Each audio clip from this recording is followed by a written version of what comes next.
Hello, ladies and gentlemen. Eddie Marcus here again.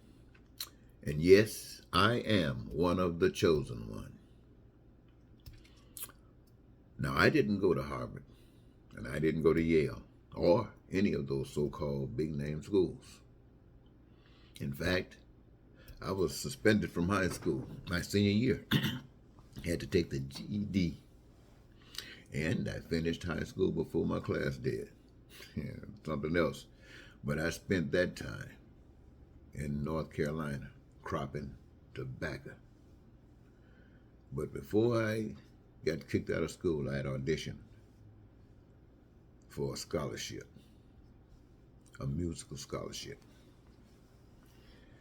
But out here in this cropping tobacco, not knowing what my future held, hadn't heard from a school anything. But one day I did, and it said, "Come on, 4-year scholarship at one of the universities in Mississippi." My salvation came in that moment, ladies and gentlemen.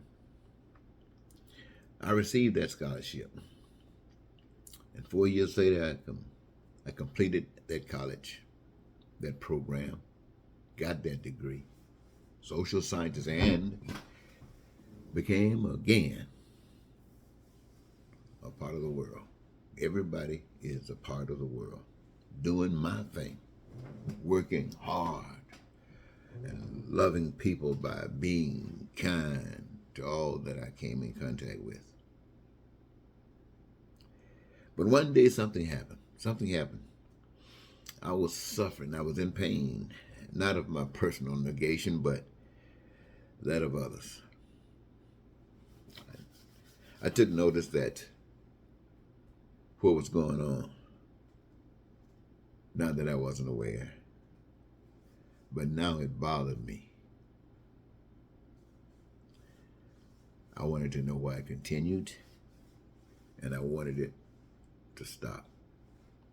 Now, I'm sure many of you felt the same way. But a year later, or some years later, should I say, I received a revelation like a movie of a life of peace and prosperity, a life of freedom and joy, and a life of dreams, your needs and your wants and your desires being met at your leisure. My friends. And there was no lying, there was no cheating, there was no stealing, there was no hatred, there was no racism, there was no bigotry, and there was no terror, and there was no war, and there were no guns. Everyone had it.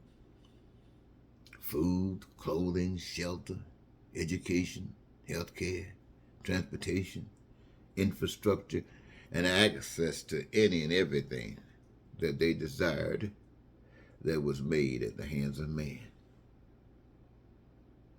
Now, this was able to happen because everybody that benefited from any of these programs, these goods and services, anybody that benefited from them played a part in the process of its creation.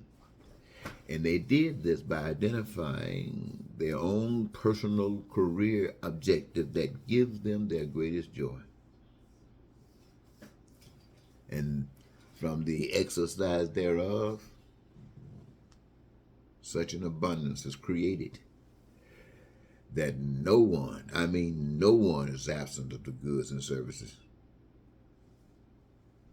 So what we have, such an excess that not only do the people have abundance, but it overflows to be used in trades with our brothers and sisters across the globe. Such as things are done now. Well,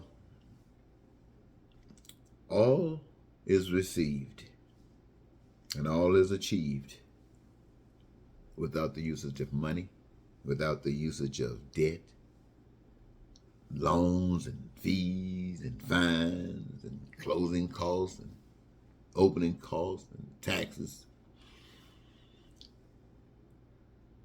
I'm one of the few, ladies and gentlemen, that have a clear vision of how life can operate for human beings. And having this clear vision, I see what the obstacles are that prevents this from happening. And so as a concerned person, as your brother, as your elder, I've been spending some time trying to tell you this, but I understand why it's very complicated to receive. And that is because the system has enshrined on everybody, everywhere they're located, a different type of system. And it's not easy just to pull that stuff off. This stuff is normal. This stuff is what we call basically natural, but it's not natural because the pain and suffering that comes from it. And I guess to some degree, you can say that is natural because when you're not doing that which would prevent that, then you're doing that which causes that. So, yes, to that degree, I would agree. But the point that I want to make is that the change comes. Only that real change comes not by me, not by a woman or a man, black or white, American or other. That change that is necessary to bring us to that level requires all of us. If you recognize it is us that receives these benefits, if you recognize it is us that creates these benefits, if you recognize the resources that can be used to do the things that we do are gifts from a power we can't even see. And if something or someone, whatever it is that can give us this, and we can't even see who gave it to us. We know it's love. We know it's compassion. We know what it means to give. And we know what we need. And we all play a part in it. It's easy for us to make sure that everybody get it.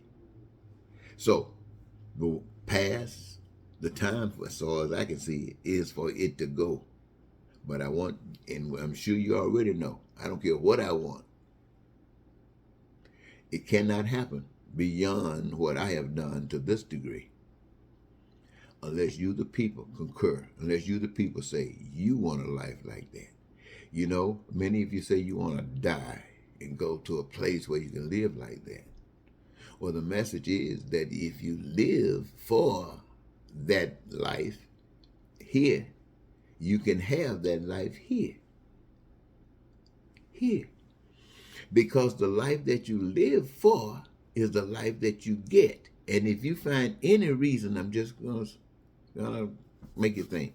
If you find any reason for accepting the life that gives you pain and suffering,